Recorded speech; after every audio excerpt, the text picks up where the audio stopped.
The MLB draft is in less than a week, and here are my predictions for the top 10 picks. With the first overall pick, I have the Cleveland Guardians selecting Travis Bazzana, second baseman out of Oregon State. He has the potential to be a 5-tool player, and he's one of the only people in this draft that has over a 60 run, hit, and power grade. I know the Guardians don't need a second baseman since they have Andres Jimenez locked up for the next few years, but Bazzana is very athletic and could probably play the outfield. Last season at Oregon State, he batted .407 with a .568 on-base percentage, a .911 slugging for a 1.479 OPS, and had 16 doubles, 28 home runs, and 16 stolen bases. With the number 2 pick, the Reds will select Charlie Condon, outfielder / third baseman from Georgia. The Reds system is filled with young infielders that are in the majors and in the minors, and to bring in an outfielder with this much power would be great for them. And they have a hitters-friendly park as well. This past season at Georgia, he batted .433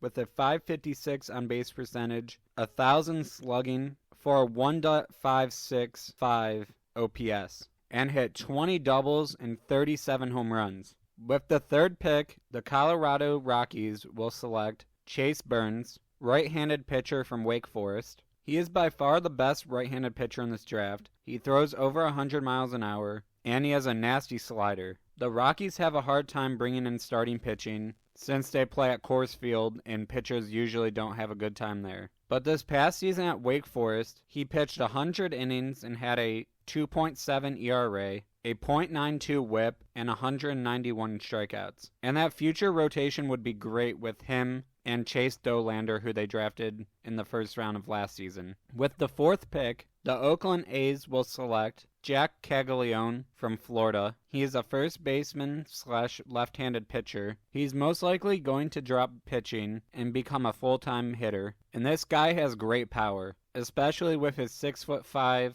250-pound frame. And this past season, he batted .419 with a .544 on-base percentage, an .875 slugging, and a 1,400 OPS, while hitting 35 home runs. With the fifth pick, the White Sox will select J.J. Weatherholt, shortstop / second baseman out of West Virginia. Weatherholt might be the best pure contact hitter in this draft, but there's still some concern that he won't be able to play shortstop in the majors, but he could be a very good second baseman as well. He was injured for most of last season, but still played 36 games and batted .331 with a .472 on-base percentage, a .589 slugging for 1,000 OPS, and had 8 doubles and 8 home runs. But his sophomore season at West Virginia really stood out, where he batted .449 and had a 1,300 OPS, and hit 24 doubles, 16 home runs, and had 36 stolen bases. And that future middle infield of J.J. Weatherholt and Colson Montgomery would be insane.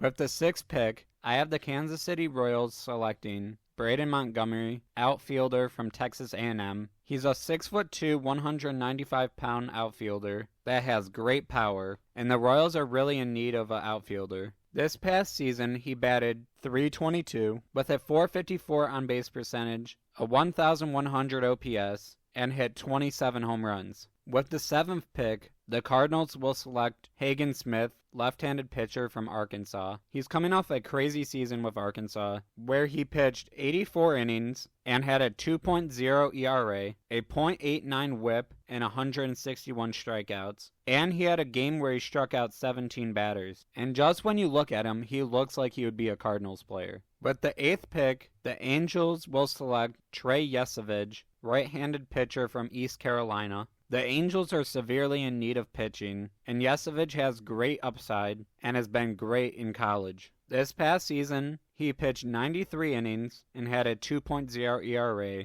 a .86 whip, and 145 strikeouts. And over his last 3 seasons in college, he had a 2.5 ERA and 295 strikeouts. With the ninth pick, the Pittsburgh Pirates will select Nick Kurtz, first baseman from Wake Forest. And before the season, he was projected to be a top 5 pick, but he just did not hit as well as he did the past 2 seasons. But he still just gets on base all the time. This past season, he batted .306 with a .531 on base percentage, a .763 slugging, for a 1.29 OPS and hit 22 home runs. And with the Pirates really needing a first baseman, he seems like he would be able to get called up very quickly, maybe even the start of next season. And with the 10th pick, I have the Washington Nationals selecting Bryce Rayner, shortstop from Harvard Westlake High School in California. He's a big left-handed hitting shortstop that has been getting compared to Corey Seager lately and has great potential.